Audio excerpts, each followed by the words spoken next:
Да видим дали Лурдес Глория Мануел ще се справи с позицията си на фаворит в тази серия. Тя има 50-59 през годината.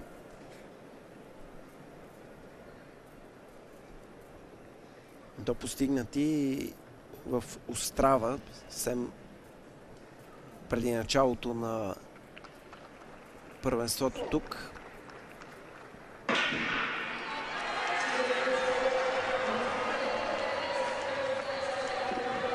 Добро начало за Мариана Шостак и за Юстина Швентей. Швентей и Глория Зен от Швейцария, между другото, на първите две позиции. Сега тук вече тръгва Лурдес Глория Мануел от Чехия.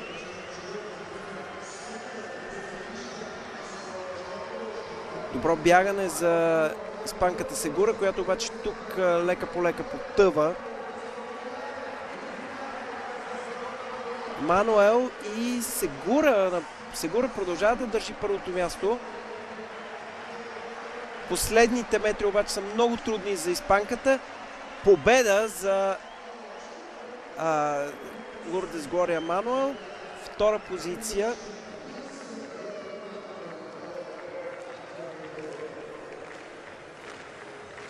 51,36 за Мануел. Втората позиция е за Аличе Манджонес, 51,71.